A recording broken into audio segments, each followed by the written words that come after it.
Salut, c'est Corsair, bienvenue sur ma chaîne. Allez, aujourd'hui, petite vidéo, je vais parler de lecture de bouquins. Ouais, bah après les DVD, bon, j'ai un autre truc que je collectionne énormément, c'est des bouquins.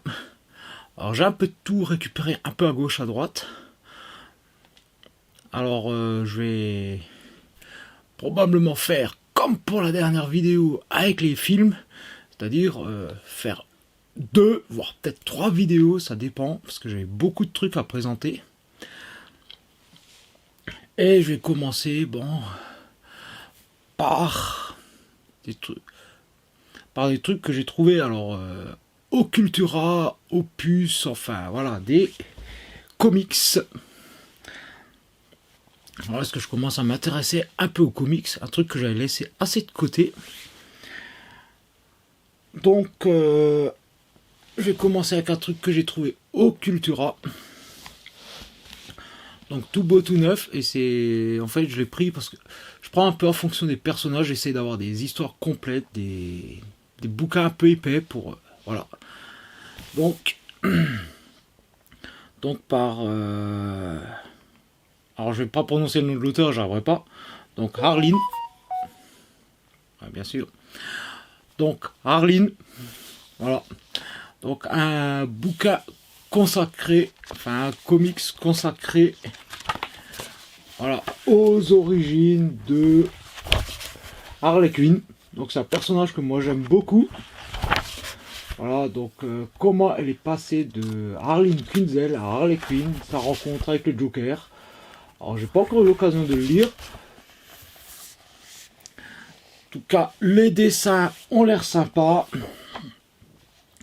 L'histoire a l'air prenante de ce que j'ai un peu vu. Donc bon, je l'ai trouvé neuf au Cultura, donc j'ai commencé avec ça, Harleen, à découvrir. Alors comme d'hab, dans les commentaires, si vous connaissez ce genre de bouquin, n'hésitez pas à me le dire. Hein. Dites-moi votre avis. Hein.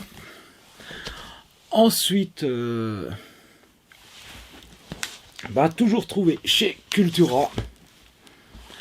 Donc encore un personnage féminin, cette fois-ci ce n'est pas du DC, c'est du Marvel. Une espionne russe qui rejoint les Avengers, vous l'aurez deviné, Black Widow.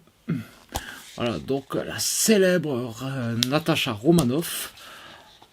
Alors pareil, c'est des histoires apparemment ça c'est complet. Bon, voilà, toujours pareil. Très belles illustrations dedans. Alors là c'est pareil, c'est parce que c'est un personnage qui m'intéresse pas mal. Elle n'a pas de super pouvoir. Elle a un passé assez sombre. Donc puis bon, mine de rien, c'est un personnage tout comme Harley Quinn qui joue beaucoup de ses charmes. Hein, donc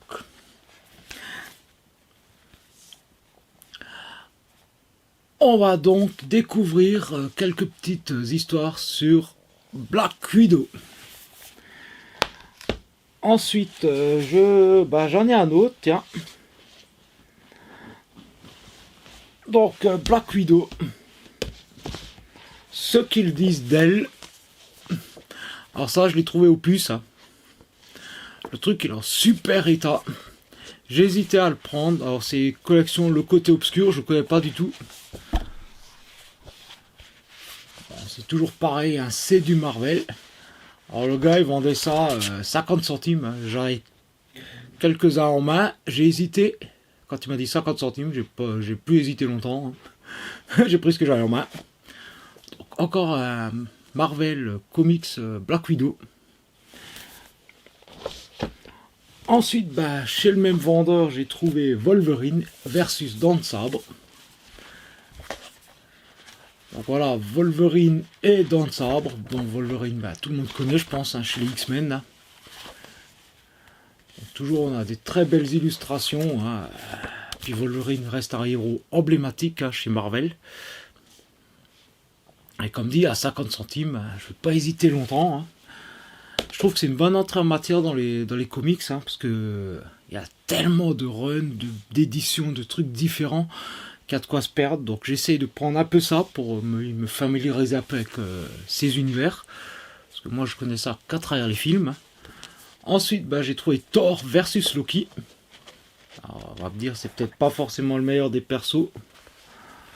Alors évidemment voilà, comme on peut voir, il y a des évolutions au niveau des graphismes.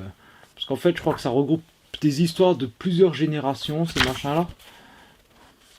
Le dieu du tonnerre contre le dieu du mensonge. Donc pareil, 50 centimes, bon, Thor. Voilà, Loki est un personnage qui est sûrement plus intéressant. Hein. Et ensuite, toujours du Marvel, donc les grandes batailles. Donc voilà, ils ont chaque fois des numéros. Bon, j'ai pris ce qu'il y avait. Hein, voilà, donc Captain America versus Crâne Rouge. Donc c'est celui qu'on voyait dans le premier film Captain America. Donc toujours pareil, on va suivre une évolution tant graphique que des histoires.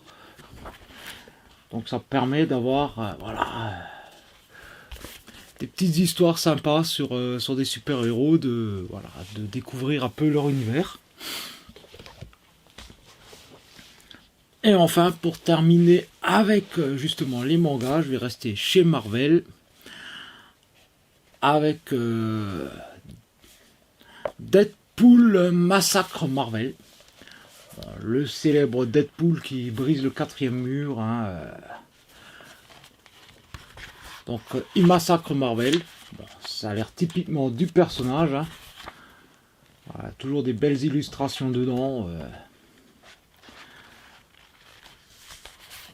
Alors celui-ci, je crois que je l'avais trouvé aussi au Cultura.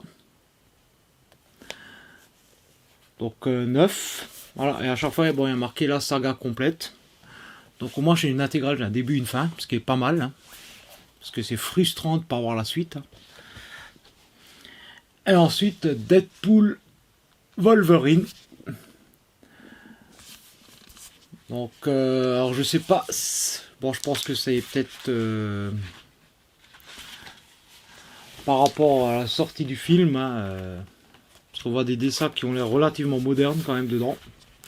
Alors, j'ai pas regardé les années d'édition des différentes histoires. Bon, le film il a bien fait marrer. Puis bon, comme dit, voilà, Deadpool c'est un héros que j'aime bien parce que ça, voilà, il me fait délirer. Puis Wolverine, voilà, héros bien connu. Hein. Donc voilà pour les comics. Hein. J'essaye de m'y mettre. Hein. Je sais, je suis pas à la page. J'ai un DC et puis des Marvel. Et j'essaie de prendre des personnages un peu qui me parlent hein, en attendant. Puis j'aime bien les méchants en fait, souvent. Allez, je vais changer un peu radicalement de style.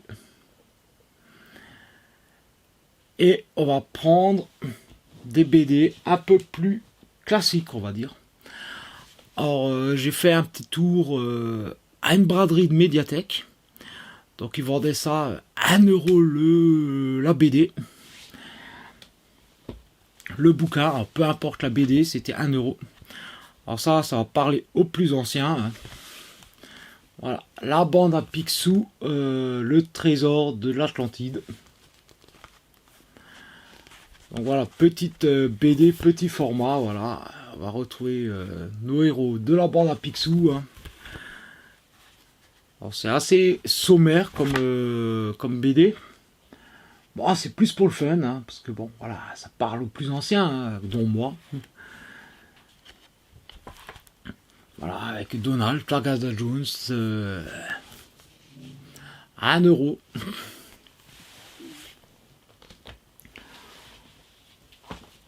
Ensuite, qu'est-ce que j'ai trouvé d'autre?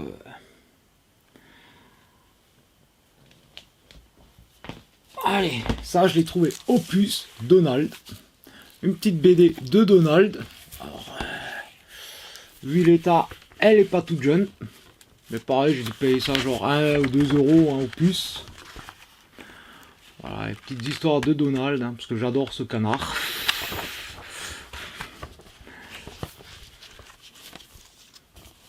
Bon, c'est en piteux état, mais c'est pas... Enfin, piteux état, ça va encore. Hein. C'est des éditions d'Argo.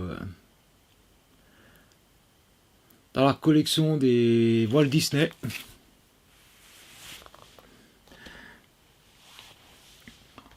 Ensuite, toujours trouvé Opus. Alors cette fois-ci, c'est du DC.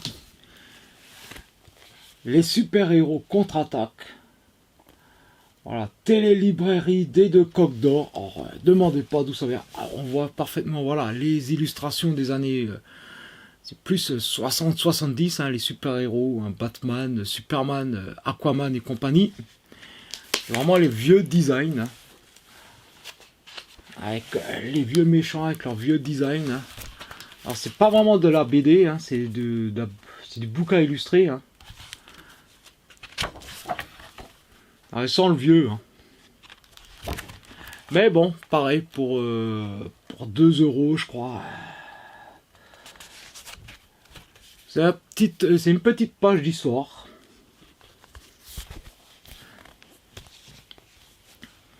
Ensuite, alors celui-là, je l'ai trouvé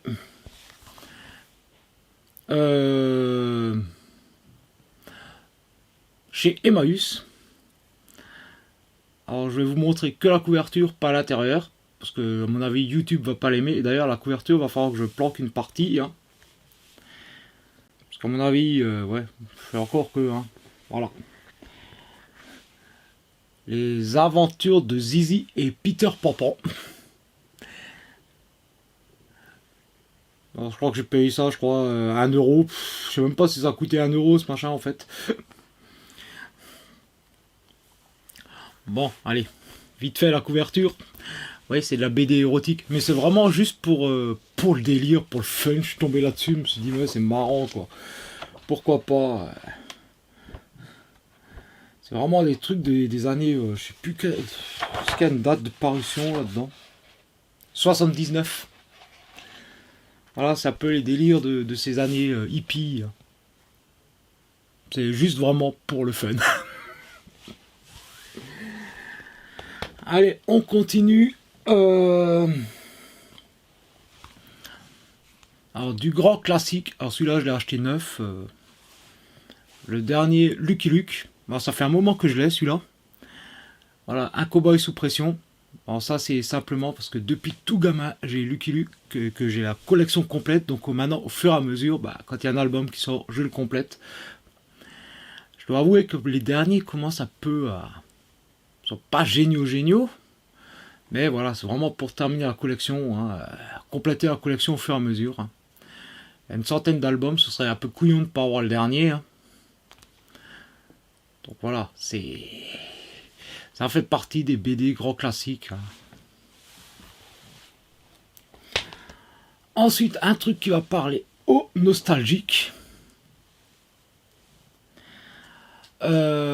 Bon, c'est sorti il y a pas mal de temps aussi. Hein.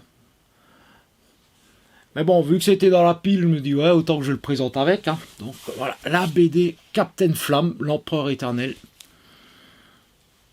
Les origines du Captain Flamme, les premières aventures du Captain Flamme en BD. Voilà, donc le dessin est plutôt sympa, les histoires j'ai bien aimé.